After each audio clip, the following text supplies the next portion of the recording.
Bonjour, ici Stéphanie Dionne de l'École branchée. J'ai l'honneur de rencontrer Catherine Lapointe qui va nous parler de comment elle a mis en pratique la créativité dans son enseignement.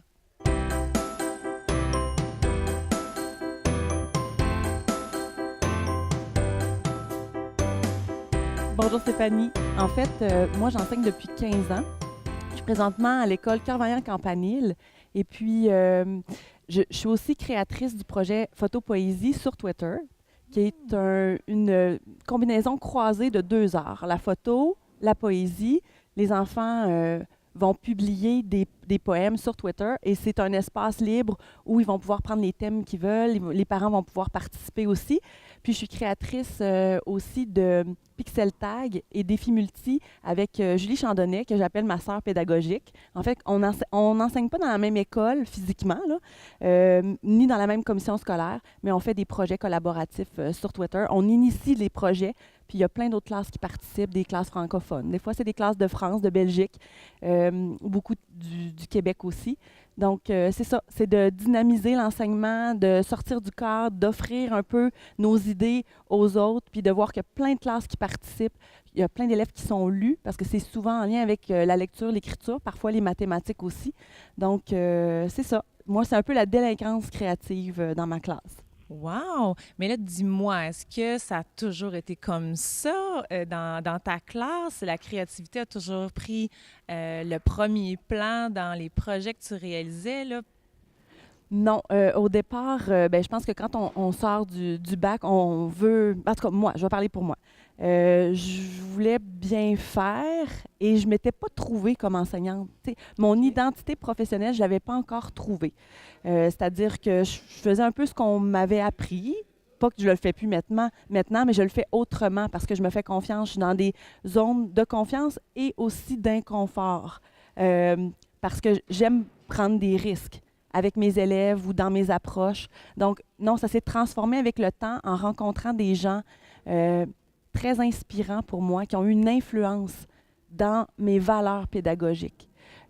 Aussi en rencontrant des parents, des élèves qui m'ont fait croire que je pouvais sortir de cette zone-là qui était très, je ne veux pas dire encadrée, parce que c'est encadré aussi dans ma classe, parce que quand on veut sortir un peu du cadre puis innover, il faut quand même qu'il y ait des balises. C'est pas de l'improvisation, là. C'est ça. Mais j'ai rencontré, oui, des personnes signifiantes qui osaient déjà, donc qui étaient vraiment audacieuses, puis ça a contaminé finalement mon enseignement. OK. Là, tu as dit plein de choses super intéressantes pour beaucoup d'enseignants. Tu as dit que tu avais rencontré des gens qui t'ont inspiré, qui ont permis de nourrir tes valeurs Mhm. éducatives. Quelles sont tes valeurs éducatives, justement? Moi, je pense que c'est vraiment la collaboration, l'écoute des autres. Je donne un exemple. Le matin, mes élèves sont tous en îlot, c'est des petites tables rondes, ils travaillent en équipe à la mesure d'un enfant de 5, de 7, 8 ans qui apprend à travailler avec les autres. Euh, donc, le matin, il y a toujours l'accueil dans l'équipe. Donc, c'est salutations à l'équipe. Prendre le temps, je leur montre, prendre le temps de regarder son ami. Est-ce qu'il va bien, ton ami, en face ce matin? Ou il a l'air triste? Mais s'il a l'air triste, qu'est-ce qu'on peut faire? Donc, c'est un petit 2 minutes où ils scannent leurs amis, ils leur donnent la main, ou ils font juste leur dire bonjour. Tu sais, prendre le temps. Sinon, on est avec les autres, tout va vite. On ne prend même pas le temps de dire comment tu vas ce matin. OK. Donc, c'est, oui, euh, tout notre rapport à l'autre, à soi Mhm. aussi, parce que quand on est en contact avec les autres, on est en contact avec soi.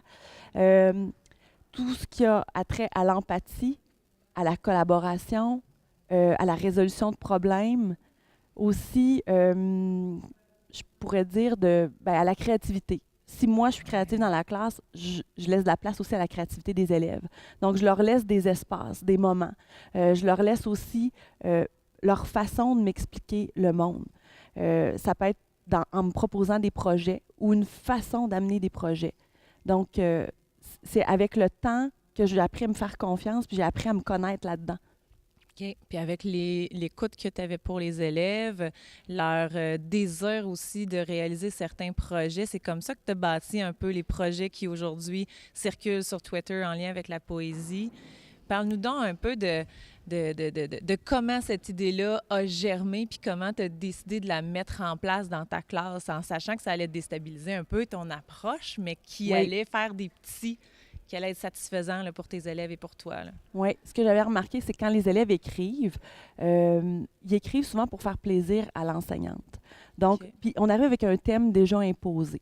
Donc, admettons, on dit on va travailler la poésie, on montre des textes modèles, puis là, on travaille dans une structure quand même assez encadrée de voici, je ne sais pas moi, bon, on travaille la prose ou on travaille les vers. Mais l'élève reste pas qui il est. Finalement, il ne développe pas qui il est vraiment. Puis en plus, il n'est même pas lu nécessairement par beaucoup de personnes parce qu'il va envoyer son travail à ses parents, il va l'afficher dans le babillard de l'école, ça va être lu par quelques élèves, s'il est chanceux, quelques profs. En dynamisant cet enseignement-là, en décloisonnant les murs aussi, on permet aux élèves d'être lus par plusieurs personnes. Puis quand ils ont des rétroactions, c'est prouvé que finalement, sont plus motivés à écrire parce qu'ils connaissent ils connaissent finalement les personnes qui vont lire les textes parce qu'ils leur répondent. OK. Ouais. Donc, tu as voulu aller chercher l'essence d'eux-mêmes, leur trouver la motivation aussi d'écrire, puis de recevoir, parce que c'est un réseau social qui permet d'être lu par plusieurs autres personnes que dans le milieu de sa classe, d'avoir d'autres commentaires. Ça peut être leurs parents, ça peut être d'autres profs, ça peut être d'autres élèves d'autres écoles. Puis, comme il n'y a pas de thème déjà prescrit, ils peuvent parler de ce qu'ils veulent. Donc, souvent, là, les garçons veulent nous parler d'un match de soccer. Donc, ils vont le faire en poésie. Ils vont nous parler de leurs petits frères qui jouent au hockey. Les filles vont parler de leurs amis, de leur famille. Souvent, c'est les mêmes thèmes. Il y a des thèmes récurrents qui reviennent. La famille, l'amitié, l'amour, les sports. Donc, c'est de leur laisser un espace pour qu'ils se sentent importants, qu'ils deviennent importants. Puis, finalement, on a le même résultat, là. Ils écrivent. Ils écrivent pour quelqu'un, comme de vrais auteurs, finalement.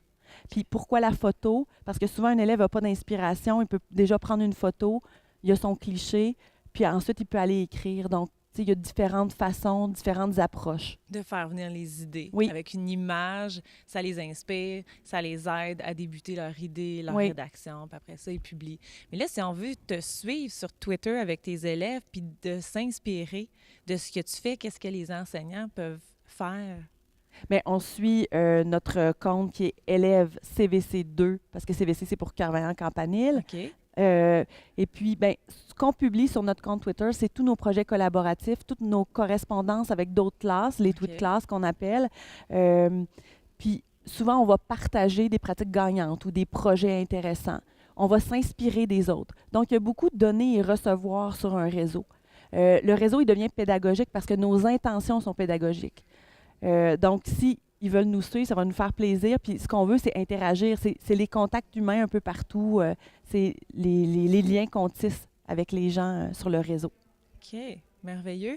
Puis dis-moi, Catherine, s'il y a une enseignante en ce moment qui se dit « Moi, je ne connais pas les réseaux sociaux, je trouve ça intéressant ce que ça a créé avec les élèves de Catherine dans sa classe, le fait qu'ils ont pris des images, qu'ils ont ouvert et partagé ce qu'ils ont réalisé. » Qu'est-ce que tu lui suggérerais de faire pour lui donner le goût de débuter? Admettons qu'elle ne s'y connaît pas du tout et qu'elle n'a jamais réalisé ce projet-là. Mais d'abord, le mentorat naturel. S'associer à des gens autour d'elle ou en réseau, parce que c'est pas évident de dire à quelqu'un « Ah, ben place-toi en réseau avec quelqu'un si tu n'es déjà pas sur le réseau. » Mais il faut avoir des mentors naturels qui disent « Ben go, on va y aller par petites bouchées. On va faire ça. » Ça peut être des conseillers pédagogiques, ça peut être des collègues qui l'ont expérimenté. C'est important d'aller chercher de l'aide parce que déjà, enseigner, c'est complexe. C'est pas parce qu'on est allé à l'école primaire que c'est facile d'enseigner à l'école primaire. Donc, c'est d'aller chercher des gens qui vont nous aider pour changer nos pratiques. Mais changer nos pratiques, ça ne veut pas dire être comme une enseignante en particulier, c'est être comme nous-mêmes on est. Donc, s'inspirer de cette enseignante-là parce que cette pratique-là nous interpelle, mais pas vouloir faire exactement la même chose. Exactement. Ouais. C'est quoi nos intentions? C'est quoi nos propres passions? Qu'est-ce qu'on veut transmettre aux élèves? Donc, moi, je dirais, le mentorat, c'est une belle approche. Faire venir aussi des experts dans notre classe. Bien, quand je dis des experts, ça peut être des parents, des amis, des gens de la communauté, pour que la classe ça devienne un milieu de vie hyper stimulant parce que le but, c'est de faire vivre le plus d'expériences positives aux élèves.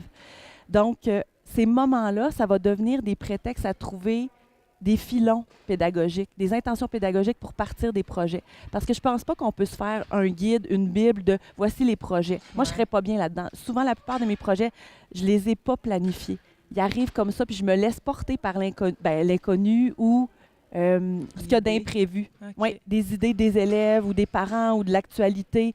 Puis je sais que tout est une intention finalement. Donc, le prof qui veut innover, être sur les réseaux, faut qu'il se sente accompagné.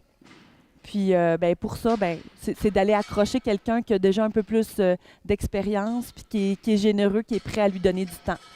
Merveilleux. J'espère que ce que Catherine vous a partagé vous donne l'envie, le désir de mettre votre créativité à profit et allez suivre ce qu'elle partage avec ses élèves sur Twitter. Le compte est élève CVC2. Et merci de nous avoir écoutés et d'être présent avec nous à l'École branchée. Bonne journée. Stéphanie. Ça fait plaisir, Catherine. Merci.